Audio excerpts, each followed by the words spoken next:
Hello दोस्तों, नमस्कार। आप सबका स्वागत है आपके मिशन अपडेट के यूट्यूब चैनल में। और आज हम इंग्लिश लैंग्वेज पेडागोजी के बारे में हम लोग पढ़ने वाले हैं। इंग्लिश लैंग्वेज पेडागोजी का पहले वीडियो में हम लोगों ने पढ़ा है कि लैंग्वेज लर्निंग एंड एक्विजिशन के बारे में। पहला चैप्टर है कि भाषा का हम अर्जन भी कर सकते हैं और अधिगम भी कर सकते हैं। हमारे जो नेटिव लैंग्वेज होते हैं, मदर टंग जो होते हैं, उसका हम क्या करते हैं, एक्विजिशन करते हैं अपने आसपास के इन्वायरमेंट से, अपने आसपास के लोगों को देखकर। लेकिन लर्निंग जब होता है किसी और भाषा का लर्निंग करते हैं। तो लर्निंग और एक्विजिशन में क्या डिफरेंसेस होती हैं, कौन कॉन्शियस माइंड में होता है, कौन अनकॉन्शियस और सबकॉन्शियस, ये सब चीज़ें हम लोगों ने देख लिया था। साथ में स्टेजेस भी देख लिए थे कि किस स्टेज में बच्चा कितना सीखता है, कितना वर्ड बोलता है। आज हम लोग फेजेज के बारे में देखेंगे, फेज ऑफ लैंग्वेज डेवलपमेंट के बारे में देख लेंगे। Phases of language development. देखिए, भाषा का जब विकास होता है ना, जो मेन क्रिटिकल पीरियड माना गया है ना, 2 से 6 वर्ष तक की अवस्था को। लेकिन जन्म से लेकर के 5 वर्ष या वही 2-3 वर्ष तक बच्चा जितना भी कुछ बोलना चाहता है, मतलब 2-3 वर्ष तक एक प्रोसेस होता है। जन्म से लेकर 2 से 3 साल तक जो कुछ भी बोलता है ना, 2 या 3 साल तक। तो इस स्टेज में बच्चा किस तरीके से बोलना सीखता है वो हम लोग देखेंगे। और कैसे कैसे बच्चा सीखता है, तो इसके 4 स्टेज हैं। पहला स्टेज आपके हैं receptive development, receptive language phase.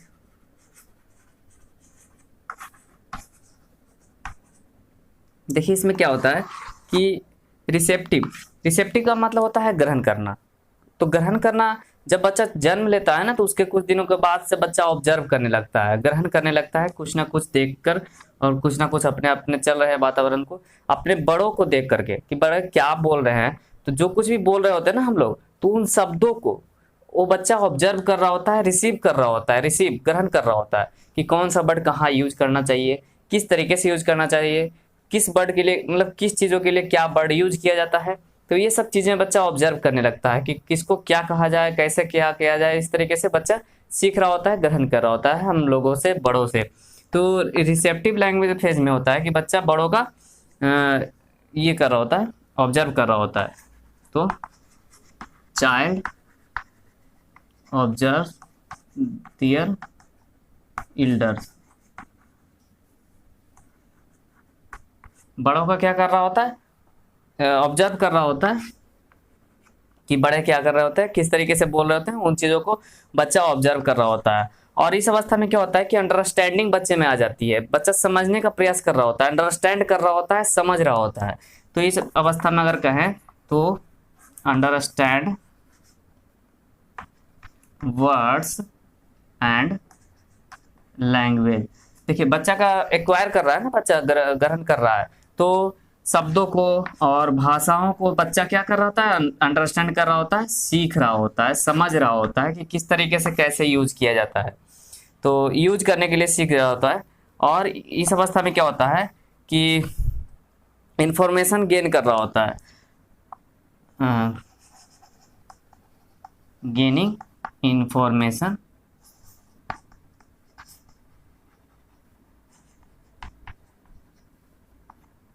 gaining information and meaning from visual information। देख करके इंफॉर्मेशन ग्रहण कर रहा होता है बच्चा, visual information with in the environment, the environment, sounds and words।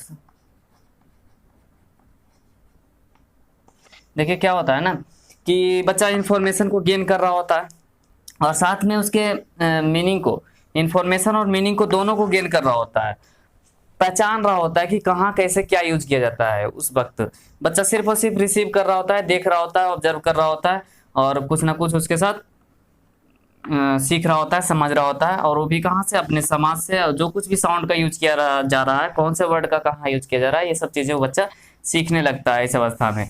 अगला स्टेज देख लेते हैं कि क्या होता है। जब कुछ बच्चा ग्रहण कर लेता है तो वो चीज़ों को एक्सप्रेस करने लगता है, कुछ ना कुछ प्रोडक्ट करने लगता है। तो दूसरा है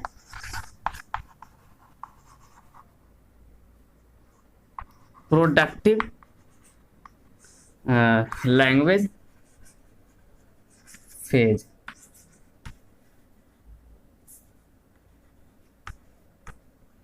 देखिए प्रोडक्टिव, इसको हम एक्सप्रेसिव लैंग्वेज भी फेज भी बोल सकते हैं इसको, क्योंकि इस अवस्था में बच्चा कुछ ना कुछ प्रोडक्ट करने लगता है, एक्सप्रेस करने लगता है, व्यक्त करने लगता है भाषा को।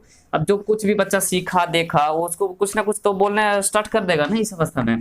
तो इस अवस्था में बेसिकली होता है क्या है कि बच्चा एक्सप्रेस करने लगता है भाषा को और कुछ ना कुछ यूज करने लगता है, लैंग्वेज का यूज प्रयोग करने लगता है, यूज लैंग्वेज। इस अवस्था में बच्चा शब्दों को बोलना कुछ ना कुछ स्टार्ट कर देता है बोलना लैंग्वेज को। जैसे अगर कह सकते हैं तो इस अवस्था में बच्चा बैबलिंग करने लगता है। बैबलिंग का नाम सुना होगा आप लोगों ने, बलबलाना, बलबलाना जिसे कहा जाता है। बच्चा का देखे होंगे ना, बच्चा इस अवस्था में बलबलाता है, जैसे अब क ये जो कुछ भी बोलता है मतलब समझ में नहीं आता हम लोग को, पहचान के लायक नहीं होता है कि क्या बोल रहा है नहीं बोल रहा है, हमें पहचानते नहीं है कि कौन सा वर्ड बोल रहा है, कैसे बोल रहा है, क्या बोल रहा है, क्या हम लोग को समझ में भी नहीं आता है वो सारी चीजें। लेकिन बच्चा बोल रहा होता है उन चीजों को जो चीज बच्चा सीख रहा होता है, ऑब्जर्व कर रहा होता है। तो इस अवस्था में प्रोडक्टिव में एक्सप्रेस कर रहा होता है चीजों को और यूज कर रहा होता है। बैबलिंग के मतलब क्या होता है, बलबलाना। बैबलिंग, बैबलिंग का मतलब होता है बलबलाना। जो कुछ भी बच्चा इस अवस्था में क्या करता है कि बैबलिंग करने लगता है, बलबलाने लगता है। जब बच्चा छोटा बच्चा को देखे होंगे कि बबलिंग करता है, अ ब क क ग, ये सब ऐसी चीजें बोलता है जो हमें पहचानते नहीं है कि क्या बोल रहा है, क्या कहना चाह रहा है। ये सब चीजें वो साउंड के साथ एक्सपेरिमेंट कर रहा होता है, क्योंकि बड़ों को ऑब्जर्व कर रहा होता है कि कौन सा वर्ड कहाँ यूज कर रहे हैं। तो उस तरीके से वो भी सीख रहा होता है, वो भी यूज कर रहा होता है, एक्सपेरिमेंट कर रहा होता है कि कौन वर्ड हम कहाँ यूज करें, तो किस तरीके से यूज करें। तो बैबलिंग में एक्चुअली होता है क्या कि बच्चा एक्सपेरिमेंट कर रहा होता है साउंड के साथ, एक्सपेरिमेंट विथ साउंड्स। और इस अवस्था में क्या होता है कि जो कुछ भी बच्चा बोलता है ना वो पहचान के लायक नहीं होता है। क्या बोल रहा है वो हम समझ नहीं पाते हैं, ना ही उसके भाषा को समझ पाते हैं, ना ही हम उसके अर्थ लगा सकते हैं। उसका कोई अर्थ नहीं होता है बैबलिंग में। और बैबलिंग में कहा जाता है फोनिम्स का यूज करता है बच्चा बेसिकली। फोनिम्स आप लोगों ने सुना होगा, एक वर्ड है लैंग्वेज का ही, फोनिम्स का यूज करता है। फोन का मतलब देखिए क्या होता है, साउंड। फोनिम्स को क्या कहा जाता है, स्मॉलेस्ट यूनिट ऑफ साउंड कहा जाता है, सबसे छोटा unit, smallest unit of sound, smallest unit of sound किसे कहा जाता है, फोनिम्स को कहा जाता है। याद रखिएगा जहां भी फोन का ऐसे ये सब क्वेश्चन आपको, ये सब जो वर्ड है ना वो एक स्पेशल वीडियो में बता दिया जाएगा, लेकिन यहाँ समझ लीजिए फोन का मतलब होता है साउंड, और फोनिम्स का मतलब होता है स्मॉलेस्ट यूनिट ऑफ साउंड। बच्चा छोटा छोटा यूनिट यूज करने लगता है साउंड में। जैसे एग्जाम्पल में अगर कहें तो जैसे वाह हो गया, का, ला, मा, मतलब इस तरीके से गा, जा, ये भी छोटा मोटा वर्ड बोलने लगता है, या ए, ब, क, इस तरीके से छोटा छोटा सबसे स्मॉलेस्ट यूनिट ऑफ साउंड बोलने लगता है बच्चा। मॉर्फिम, ये फोनिम्स का यूज करने लगता है, बैबलिंग करने लगता है। तो इस तरीके से ये स्टेज पार करता है। जब ये स्टेज जब पार करता है ना तो अगली अवस्था में आता है, अगली अवस्था जो है फेज है वन वर्ड फेज। अब देखिए कुछ ना कुछ तो बोलना स्टार्ट कर दिया, तो उसके बाद क्या होता है कि बच्चा वन वर्ड फेज में चला जाता है। जब इस अवस्था में आता है तो बच्चा एक शब्द बोलने लगता है। इस अवस्था को होलोफ्रेस्टिक स्टेज भी कहा जाता है, होलोफ्रेस्टिक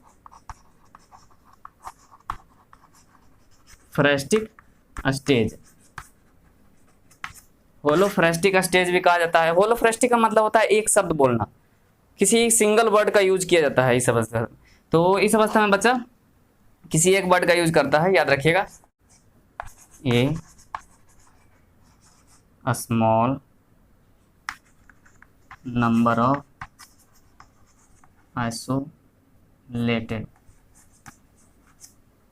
आइसोलेटेड सिंगल वर्ड और मेनी साउंड्स।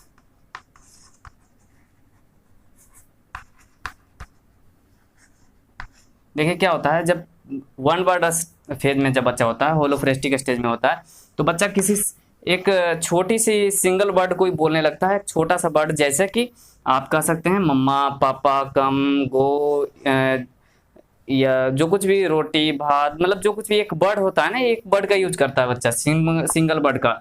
अगर कहें तो इस अवस्था में बच्चा मॉर्फिम का यूज करता है, याद रखिएगा, मॉर्फिम्स का यूज करता है, आपको मॉर्फिम से याद रहेगा, मॉर्फिम यूज करता है इस अवस्था में बच्चा। मॉर्फिम का मतलब क्या होता है, ये जो होता है एक स्मॉलेस्ट मीनिंगफुल वर्ड, जो सबसे छोटी इकाई होती है ना वर्ड की, शब्द की, जिसका कुछ ना कुछ अर्थ निकले, सिंपल। तो स्मॉलेस्ट मीनिंगफुल वर्ड मतलब एक छोटा सा छोटा वर्ड जिसका कोई अपना मीनिंग हो, जैसे मम्मा, पापा, कम, ईट, गो, इस तरीके से रोटी, खाना, ये सब मतलब ऐसा बोलता है कि हमें समझ में आ जाता है। जब वन वर्ड फेज में जाता है तब हम लोग बच्चे को समझने लगते हैं कि हाँ कुछ बोला, मतलब मम्मा, पापा, इस तरीके से।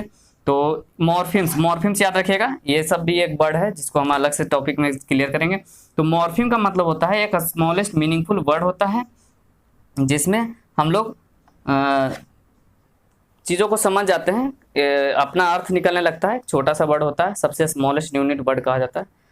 तो मॉर्फिम का यूज करने लगता है, और उसके बाद फिर एग्जाम्पल में देख सकते हैं, जैसे एग्जाम्पल में बच्चा बोलने लगता है क्या, मम्मा, पापा,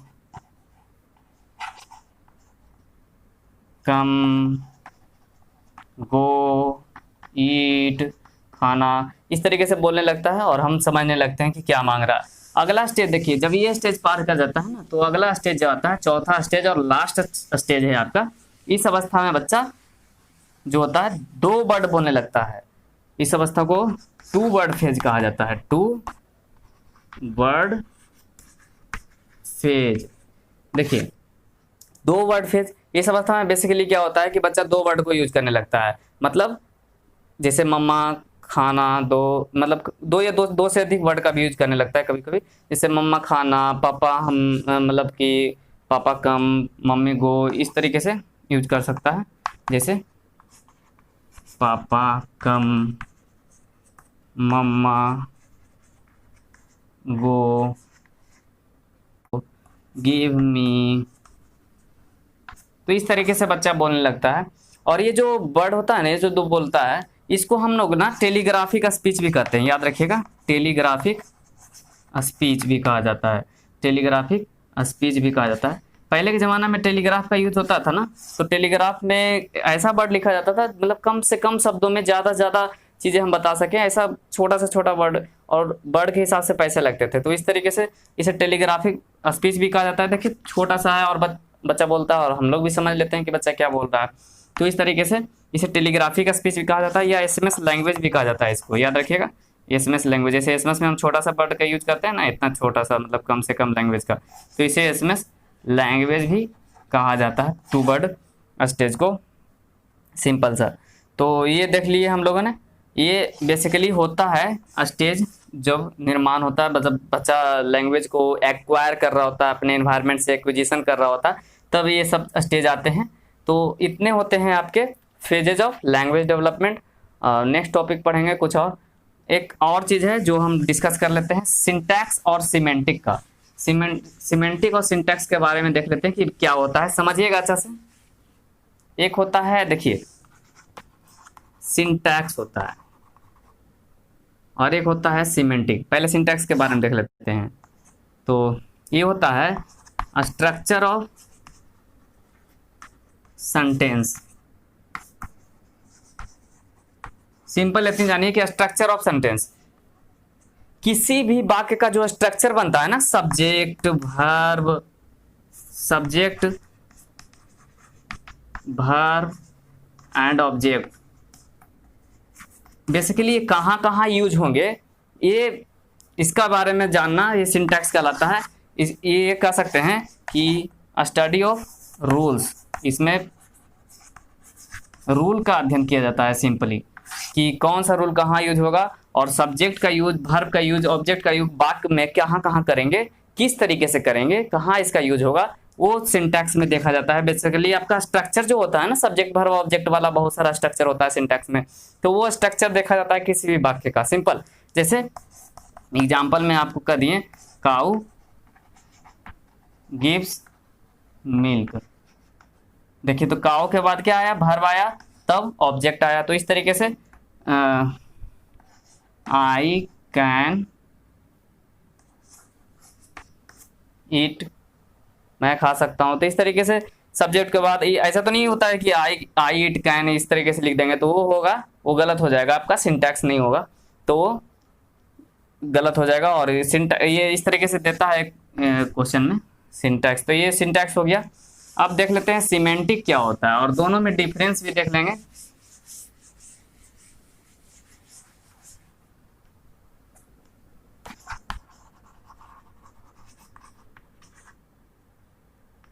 सिमेंटिक ये होता है मीनिंगफुल स्ट्रक्चर, मीनिंगफुल स्ट्रक्चर को कहते हैं। मतलब जो स्ट्रक्चर है ना वो मीनिंगफुल होना चाहिए, सभी का अर्थ निकलना चाहिए इस तरीके से। ये सबसे इम्पोर्टेंट चीज़ है। इसमें आपको क्या कहते हैं कि अध्ययन किया जाता है, study of meaning in a language. देखा जाता है कि किसी भी भाषा में जो वर्ड यूज किया गया है, जो कुछ भी फ्रेज यूज किए गए हैं, जो कुछ भी, वो मीनिंगफुल है कि नहीं है, वो इम्पोर्टेंट माना जाता है। सिमेंटिकली सेंटेंस में आप देखेंगे कि सिमेंटिक रूप से भी वो स्ट्रक्चर होने चाहिए, एक मीनिंगफुल स्ट्रक्चर होना चाहिए। तो मीनिंग समझिए यही कि study of meaning in a language, भाषा में जो कुछ भी मीनिंग का हम अध्ययन करते हैं वो सिमेंटिक होता है, अर्थपूर्ण होता है। ये अर्थ वाला है, अर्थपूर्ण वाक्य जिसको कहते हैं, अर्थपूर्ण वाक्य। तो इस तरीके से एग्जाम्पल में हम देख लेते हैं दोनों का। जैसे मान लीजिए हम आपको एग्जाम्पल दिए, काऊ या फिर आई ड्रिंक टी।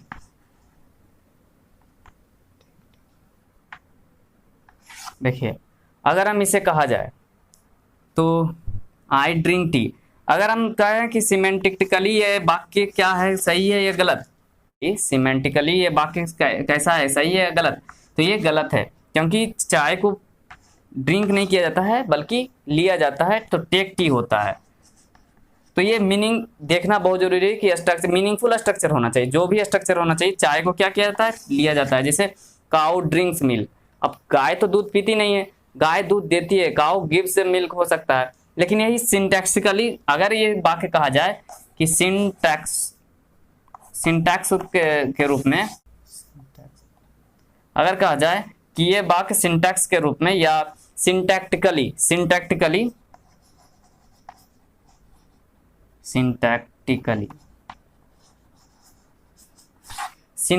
ये वाक्य सही है कि नहीं, आई ड्रिंक मिल्क। तो सिंटैक्टिकली मतलब, सिंटैक्स का मतलब अभी क्या पढ़ाए थे, स्ट्रक्चर ऑफ सेंटेंसेज।